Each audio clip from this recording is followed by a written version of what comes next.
아직도 복음의 여명에 밟지 않던 1892년 한 젊은 선교사 부부가 낯선 조선 땅에 첫 발을 내딛습니다. 그 부부는 한동안 자녀가 생기지 않아서 고민을 했는데 우리나라에 들어와서 6년 만에 첫 아들을 얻게 됩니다. 어렵고 힘든 선교사 생활 중에서도 그 아이가 선교사 부부에게 큰 기쁨이었습니다. 그런데 얼마 되지 않아서 생후 8개월 만에 첫 아들이 하늘나라로 떠납니다. 아들의 시신이 양화진에 묻었습니다. 그로부터 3년이 지나고 나서 아픔이 아물어 갈 때쯤 둘째 아이가 생겨납니다. 선교사 부부는 10달을 뱃속에 품고 아이가 세상 밖으로 나올 날을 손꼽아 기다리면서 기도를 합니다. 드디어 1902년 3월 7일에 둘째 아이가 태어났습니다. 그런데 하나님께서 하루 만에 그 아이를 데려가셨습니다. 둘째 아이도 양화진에 묻었습니다.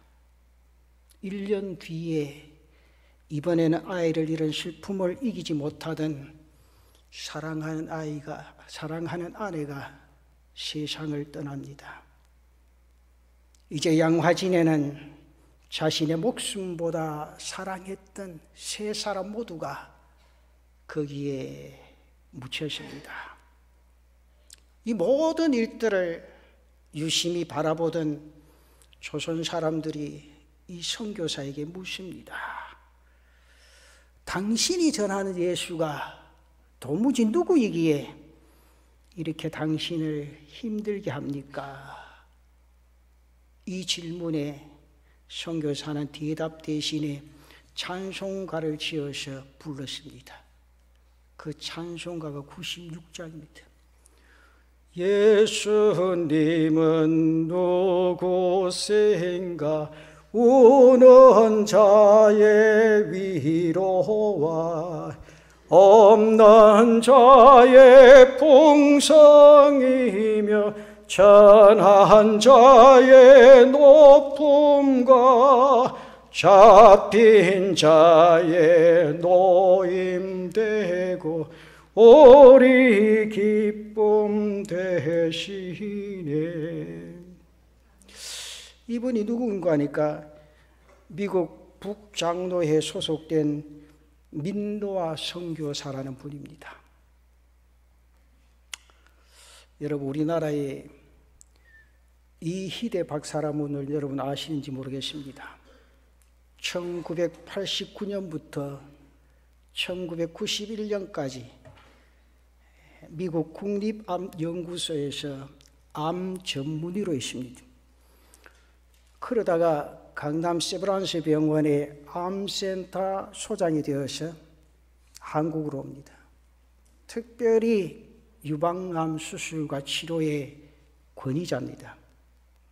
그런데 다른 사람들의 암을 다 고쳐주다가 당신 자신이 암에 걸리게 됩니다. 2003년도에 직장암에 걸렸는데 간, 골반, 뼈까지 전이 된 그런 상태였습니다. 대장 수술, 절제 수술, 암 수술을 10번 받게 됩니다. 그리고 항암 치료도 수없이 합니다. 이 박사는 투병 중에 있으면서도 암 환자를 치료하고 수술을 합니다. 이분이 독실한 크리스찬입니다. 하지만 자신에게 암 진단을 받았을 때 하늘이 노랬다 그랬습니다. 암 전문의가 암에 걸렸으니 그것도 다른 곳에 전이가 된 마지막 사기 환자이니 믿어지지 않고 하나님을 생각하면 원망스러웠다 그랬습니다.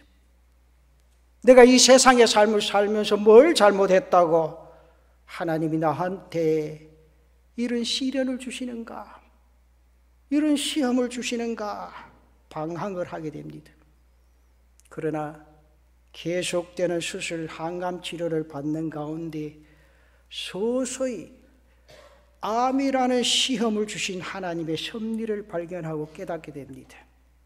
그러면서 어느 날 그의 입에서 자신도 생각지 않게 암은 차라리 축복이다, 그렇게 고백을 합니다.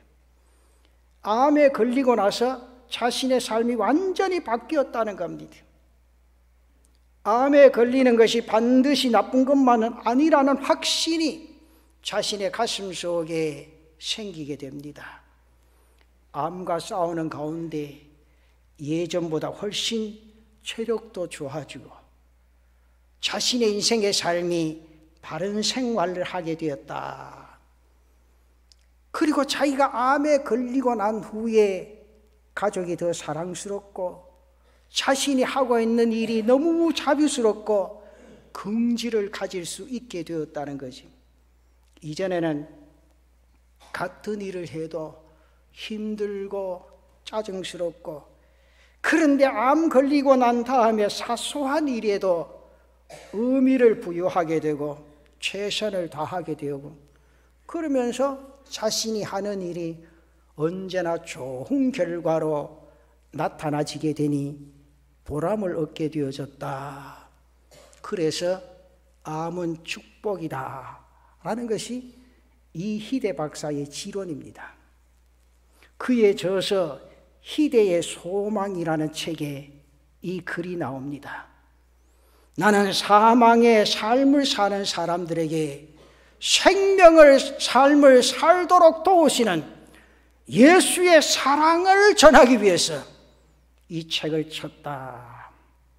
그러면서 끝부분에 그런 말을 합니다. 인생의 말기는 없다.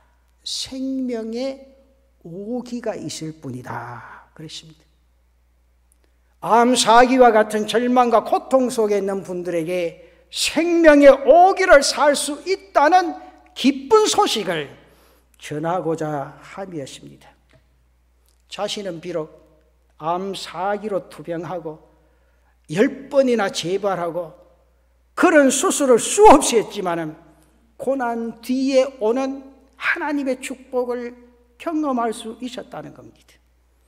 하나님은 축복을 주시기 전에 고난을 주신다.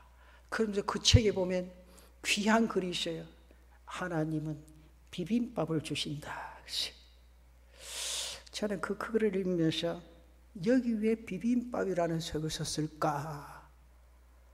그 뒷편에 쭉 읽어보면 고난과 축복을 섞어 주신다. 그렇게 말합니다. 고난은 축복을 예비하는 것이다.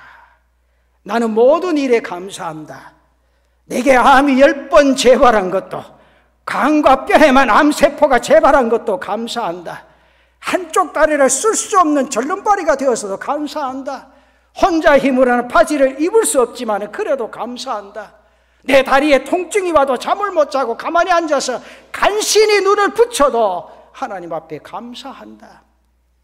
환자들을 만나서 이렇게 내가 힘있게 간증할 수 있어서 감사한다. 그러면서 저는 그런 말씀, 자신의 혈액형이 C형인데 나의 혈액형이 C형이니까 감사하다. 하나님께만 의지하고 하나님만 바라보는 크리스찬형이다. 그랬습니다. 비할 수 없었던 암과의 투병을 즐기던 그는 암에 걸린 후 10년을 살다가 2013년 5월 16일에 하나님 앞에 부름을 받게 됩니다. 그는 당시 암 환자들이 가장 만나고 싶어하던 의사 1위에 선정된 그런 사람입니다. 이 희대 박사, 그분이야말로 자신에게 찾아온 암이라는 시험을 잘 극복한 인물이 아닌가 그렇게 생각합니다. 저는 이 글을 읽으면서 오늘 성경의 야고보서 1장 2절에 주신 말씀을 가슴속 깊이 새기면서 여러분 땅 위의 인생의 삶에 내게 부닥쳐오는 시험들이 있습니다. 시험에는 반드시 두 종류가 있습니다. 하나는 믿음을 연단시키기 위해서 하나님께서 주시는 시험, 테스트가 있습니다. 그리고 두 번째는 성도들을 실족케 하는 사단으로부터 오는 시험, 유혹이 있습니다. 여러분, 시험은 힘들고 어려운 겁니다. 그런데 그것이 나를 단련하는 테스트가 되느냐, 아니면 나를 넘어뜨리는 유혹이 되느냐는 그것을 어떻게 내가 맞이하느냐에 따라 달라지게 되는 겁니다. 마귀의 시험을 아담처럼 맞이하면 유혹에 빠져서 파멸의 길로 들어설 수밖에 없습니다. 그러나 마귀의 시험을 예수님처럼 풀어내면 연단을 이겨내고 하나님의 영광을 실현하는 아름다운 계기가 된다는 사실입니다. 오늘 본문의 야고보 기자는 우리에게 어떻게 해야 시험이 내 자신의 인생의 삶에 유익이 되어지느냐, 그리고 하나님의 영광의 변화를 가져오는가를 말씀하고 있습니다. 오늘 말씀을 통해 삶에 다가오는 시험을 잘 풀어내어 복되고 영광스러운 생의 삶을 열어가는 사랑하는 성도들 되시기를 바랍니다. 저는 오늘 이 본문의 말씀을 가지고 세 가지를 생각합니다. 그 첫째는 시험을 당하거든 오늘 성경에 기쁘게 여기라, 기쁘게 여기라. 아멘 잘 안 되죠? 시험이 다가오면 기쁘게 여깁니까? 이 성경에는 분명히 말합니다. 시험을 당하거든 기쁘게 여기라. 시험을 당한다는 것은 현재 내가 어렵고 힘들고 죽을 맛이 나는 상황에 처했다는 뜻입니다. 그런데 그 상황에 내가 어떻게 기뻐할 수 있었겠는가? 그런 가운데서 진정으로 기뻐할 수 있는 사람이 이 세상에 과연 얼마나 되겠는가? 그런데 본문 2절 말씀에는 분명히 이렇게 말합니다. 내 형제들아, 너희가 여러 가지 시험을 당하거든 온전히 기쁘게 여기라. 그렇게 말합니다. 여기서 기쁨이란 말은 원어에 보면 카라라는 말을 씁니다. 신부를 취하는 신랑의 기쁨, 신랑을 바라보는 신랑의 친구들의 기쁨을 의미하는 그런 내용입니다. 오늘 내 자신이 정말 시험을 당할 때 이런 기쁨으로 맞이하고 대할 수 있겠는가? 시험을 당하거든 잔치를 벌이듯이 맞이하라. 그리고 온전이라는 말은 파스라는 단어를 썼습니다. 전부, 전체, 어떤 것이든지 전적으로 그런 뜻입니다. 다시 말씀드리면 시험을 만났을 때 비록 자신의 부족이나 실수로 인한 것이든 다른 사람이나 세상에 주어지는 환경으로 일어나는 것이든지 사탄이 주는 것이든지 이유를 알 수 없는 시험이든지 간에 그 모든 상황에 대해서 전적으로 기뻐하라. 그런 뜻입니다. 여러분, 왜 이렇게 기뻐하라는 말씀을 주시는 겁니까? 그 시련 속에, 그 시험 속에 반드시 주님이 함께 하시기 때문이라. 그래서 주님이 넉넉히 도와 그 시험을 분명하게 이기게 할 것이기에 당당히 기뻐하라. 그런 말씀입니다. 여러분, 시험을 당하면 기뻐할 수 있는 믿음을 가지시기를 바랍니다. 아멘 하면 책임지고 그래 한번 살아봐요. 그 귀가 푹 죽어가지고 말지, 목사님 죽지 못해 삽니다 그러지 말고, 이 희대 박사가 하나님이 내게 비빔밥을 주신다, 고난과 축복을 섞어서 주시는 그 은혜를 생각하고 이것이 바로 축복의 기회라는 사실이 내 가슴 속에 스며들면 어떤 시련이라도 감사히 받아들이고 하나님이 주신 축복의 역사들을 믿음의 눈으로 바라보고 더 힘있게 달려가며 전진할 수 있는 귀한 은혜가 있게 될 줄로 믿습니다. 시험을 당했을 때 기뻐하면 시련은 믿음을 더 견고하게 만들어줍니다. 시험을 만났을 때 시험을 기뻐하면 분명히 성숙한 그리스도인이 될 수가 있습니다. 믿음이 성숙하고 성장이 되어지고 또 부족한 자가 성숙한 자가 되어진다, 그 말입니다. 그러므로 시험을 만나거든 온전히 기뻐하면서 하나님께로 한 발자국 더 가까이 설 수 있는 사랑하는 성도들 되시기를 바랍니다. 시험을 만났다고 생각하면 나와 함께 하시고 도우시는 주님을 생각하면서 오늘 성경에 주신 말씀대로 잔치라도 열겠다는 마음을 가지고 정말 마귀의 음성을 듣지 말고 하나님의 음성을 듣고 시험을 이기면서 하나님의 뜻을 이루어갈 수 있는 정말 믿음 있는 성도들 되시기를 축원합니다. 그리고 두 번째는 시험을 만나거든 온전히 인내를 이루라. 인내를 온전히 이루라, 그렇게 말합니다. 미국에서 생물학적인 보고서가 발표되고 화제가 된 적이 있습니다. 목장에서 양을 많이 기르는 목장이 그곳에 늑대가 오고 여우가 와서 도무지 양을 잡아먹으니까 이 목장주가 어떻게 할 수가 없습니다. 그래서 유명한 사냥꾼들을 불러다가 주변의 맹수들을 다 잡아버립니다. 그때 양들의 피해는 줄어들고 양이 번식을 잘 합니다. 주인이 가만 보니까 아주 만족스러운 결과가 나옵니다. 그런데 얼마 지나지 않아서 겨울이 닥쳐왔습니다. 그렇게 춥지도 않았는데 많은 양들이 순식간에 얼어 죽는 일들이 발생을 합니다. 처음에는 목장주가 도무지 알 수가 없습니다.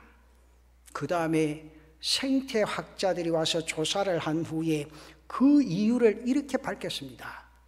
이곳에 주위에 늑대나 여우가 없어지니까 양들이 긴장이 풀어졌다. 그러면서 저항력이 약해졌다. 그래서 이전처럼 추위를 이겨낼 수가 없게 되어졌다. 맹수가 옆에 있으면 양들이 강연해지고 어지간한 추위도 이길 수 있는데 천적이 사라지니까 순식간에 저항력이 줄어지는 겁니다. 여러분 가만히 생각해 보시죠. 내 자신의 인생의 삶에 필요 없는 시련은 절대로 없습니다. 시련은 인생을 연단하여 강하게 만듭니다. 특별히 시련을 통해서 인내력을 길러낸다. 오늘 본문 4절 말씀에 인내를 온전히 이루라. 이는 너희로 온전하고 구비하여 조금도 부족함이 없게 하려 함이라. 인내라는 것은 목적이 이루어질 때까지 참고 또 견디고 또 참는 겁니다. 여기서 이루라는 말은 원어에 보면 에코라는 단어를 썼습니다. 붙잡는다, 소유한다. 쉽게 말하면 인내를 붙잡아 소유하라, 그 말입니다. 또 온전이라는 말이 붙습니다. 텔레이오스라는 말인데 완성된 완전한 포기함 없이 온전히 이루라, 그런 뜻입니다. 절대로 포기하지 말고 인내를 온전히 이루라, 그런 말씀입니다. 사랑하는 성도 여러분, 믿음으로 사는 성도는 시험을 당하면 호들갑을 떨거나 책임을 전가하거나 원망하거나 불평하지 말고 성숙한 모습으로 인내하며 기다려라, 그 말입니다. 왜냐하면 인내를 통하여 온전하고 깊은 성숙함에 이르게 되어진다, 그렇습니다. 저는 그렇게 한번 생각해 봅니다. 인생의 위대함은 인내력 위에 건설이 되어지는 거다. 여러분, 이탈리아의 유명한 바이올린 연주자이자 작곡자인 지아르디니라는 사람이 있습니다. 이 바이올린을 배우려면 얼마나 걸리겠습니까? 한 젊은이가 묻습니다. 근데 이분이 말할 때 24시간씩 20년을 해봐라, 그런 말을 했습니다. 인내하고 열심히 하면 이런 일들이 일어난다, 그 말이죠. 하나님의 영광은 하나님의 뜻을 포기하지 아니하고 붙잡고 기다리는 신앙인이 누리는 열매라는 겁니다. 여러분, 땅 위의 인생의 삶에 아직도 은혜의 열매를 맺지 못하는 인생의 삶을 살아가고 있습니까? 이는 하나님과 그분의 뜻을 믿고 인내하지 못하기 때문이라 그 말입니다. 인내는 하나님의 모든 은혜를 받아 부족함이 없는 인생으로 만들어 가게 됩니다. 시험 앞에 조금도 조급하거나 굴복해서는 안 됩니다. 시험을 통해서 인내력을 길러나가야 한다 그 말입니다. 여러분, 인내하지 못하면 자신뿐 아니라 교회에도 악영향을 끼치고 모든 것이 순식간에 사라지고 무너지고 맙니다. 인내 없이는 꽃도 만발할 수가 없습니다. 인내 없이는 열매도 충실할 수가 없습니다. 그런 거로 어떤 경우에도 인내로 시험을 이기며 하나님의 뜻을 이루어갈 수 있는 사랑하는 성도들 되시기를 바랍니다. 그래서 시험을 당할 때 인내로 온전히 이루라 그렇게 말합니다. 참고 견디면 하나님 그 속에 역사하시게 되어진다. 그 역사 속에 하나님의 뜻이 나타나지게 되어진다. 이런 신앙의 삶을 믿음으로 달려가는 성도들이 되시기를 바랍니다. 그리고 마지막 한 가지, 지혜가 부족하거든 지혜를 구하라 그렇게 말합니다. 사랑하는 성도 여러분, 인간은 시간의 흐름을 따라 사는 존재입니다. 시간은 인생을 단 한순간도 같은 자리나 같은 상황에 머물러 내버려 두지를 않습니다. 인간은 자신의 의지와 상관없이 늘 새로워지고 늘 새로운 상황과 마주칠 수밖에 없습니다.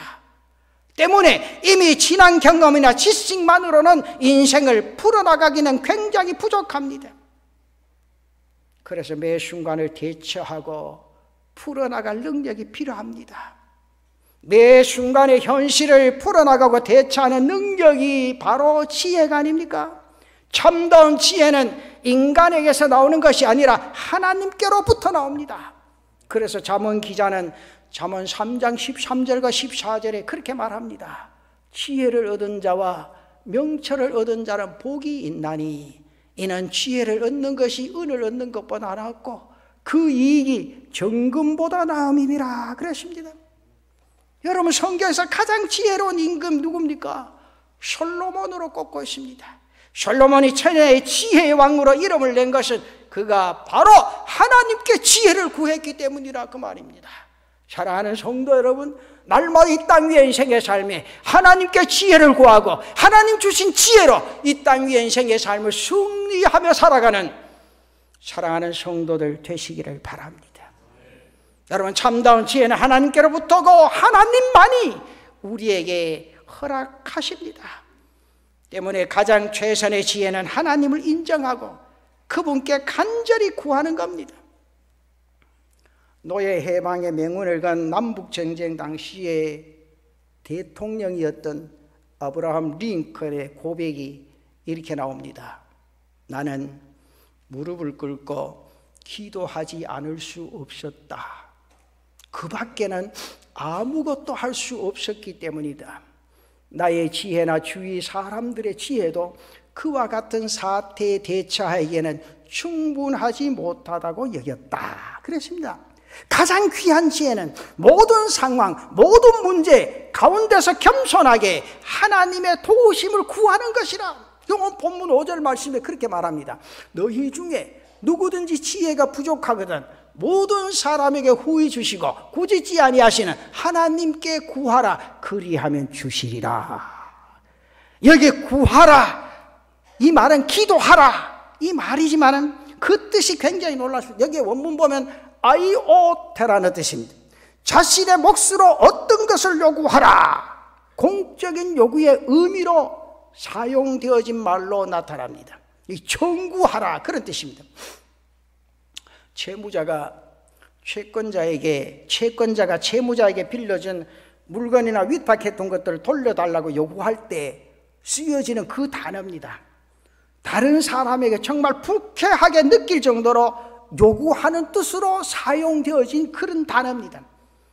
다시 말씀드리면 성도가 어떤 어려운 사건을 만나거든 하나님께 나아가서 정당하게 자신의 몫을 요구하는 사람처럼 채권자가 빌려준 돈을 돌려달고 요구할 때처럼 그런 지혜를 구하라, 그런 내용입니다. 다시 말씀드리면 이런 지혜를 성도가 구하게 되면 하나님께서 빛을 갚듯이 반드시 갚아주신다, 그 말이죠. 그러므로 여러분 땅 위의 인생의 삶에 여러 가지 시험을 만나시면 그 시험에 대해서 혹은 시험으로 인한 결과에 대해서 하나님께 당당하게 기도하는 그런 사람이 되어져라. 시험이 마이너스가 되지 않고 플러스가 되도록 기도할 수 있는 그런 성도들이 되시기를 바랍니다. 그럴 때 하나님이 반드시 들어 응답의 역사가 여러분의 삶 속에 일어나게 될 줄로 믿습니다. 스스로 시험을 이길 만한 지혜가 없기에 마땅히 하나님께 구하라, 그렇게 말합니다. 하나님이 주시는 지혜를 받을 때 어떤 시험이라도 우리는 극복할 수 있습니다. 시험을 당하면 안정을 유지하지 못합니다. 마음을 정하지 못하고 세상과 하나님과의 그 사이를 방황하는 그런 모습들을 많이 봅니다. 이때 시험을 이기기 위해, 시험을 극복하기 위해서 하나님께 구하라, 하나님께 기도하면 오히려 시험을 자랑으로 만들어주시는 지혜를 주신다. 의심하지 말고 믿음으로 구하는 성도들이 되시기를 바랍니다.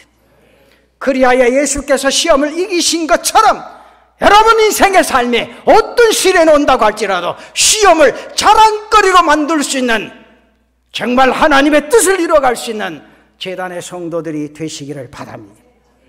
사도 바울이 그렇게 말합니다. 나의 나 된 것은 오직 하나님의 은혜로라. 그 은혜가 헛되지 아니하여 현재 내가 있노라, 그렇게 고백을 합니다. 은혜 안에 있는 자기 정체를 확인하고 감사한 겁니다. 여러분 가만히 한번 생각해 보십시오. 이 세상에 75, 6억 사람들이 있습니다. 온전한 사람은 한 사람도 없습니다. 모두가 다 모성투성입니다. 참고 기도할 때 하나님이 온전하게 만들어주신다. 말씀에 순종하고 엎드려 회개할 때 하나님이 나의 인생의 삶을 온전하게 만들어주신다. 그러므로 우리는 하나님만 바라보고 전진하며 하나님만 바라보고 이 땅 위의 인생의 삶을 믿음으로 달려가는 성도들이 되시기를 바랍니다. 여러분 하나님 함께라면 어떤 시험이 와도 이길 수 있고 온전한 사람으로 변화되어진다, 그 말입니다. 우리가 살아가는 이 세상은요, 시험이 어마어마한 많은 세상입니다. 시험 때문에 얼마나 힘들고 고통스럽습니다. 그러나 시험을 만나거든 기쁘게 여기라, 인내로 온전히 이루라, 지혜를 달라고 하나님 앞에 기도하라, 오늘 말씀에 분명히 말합니다.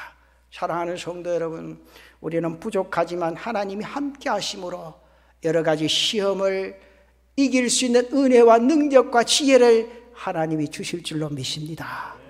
부디 여러분의 인생의 삶에 어떤 시험이 닥쳐온다고 할지라도 넉넉히 이길 수 있는, 여러분 당하는 시험을 수치가 아니라 자랑거리로 만드는 축복된 인생의 삶을 살아가는 성도들 되시기를 축원합니다. 이 땅 위의 인생의 삶을 그렇게 살아가 보자, 그 말이죠. 엊그저께 목사님들 만나서 대화하는 가운데 목사님 나보고 그런 질문합니다. 목사님 요즘 왜 이렇게 산불이 많이 납니까? 이렇게 순식간에 이재민이 많이 생겨서 저렇게 고통스러운 사람이 많이 왜 생깁니까? 그래서 그 목사님 보고 내가 하는 말이, 그게 다 뇌제 아이가. 하여튼 그 목사님 그게 무슨 뜻입니까? 당신이나 나나 목사가 돼서 나라와 민족을 위해서 기도 안 해야 안 하니까 안 그런가? 이 목사님이 하는 이야기가, 목사님 다시 한번 생각하게 됩니다. 이때 나라와 민족을 위해서 기도해야 될 책임이 우리에게 있는데 그냥 탐만 하고 엎드려 기도하지 않으니 이 땅에 재난이 얼마나 많이 일어나는가. 이럴 때에 우리는 정신 차리고 하나님 앞에 기도하고 나 자신을 바로잡아서 말씀 가운데 든든히 서서 하나님의 사람으로 달려가면 하나님 분명히 이 나라를 새롭게 세워주시고 회복시켜 주시고 하나님의 은혜 가운데 젖어드는 역사가 있게 될 것이라 저는 확신합니다.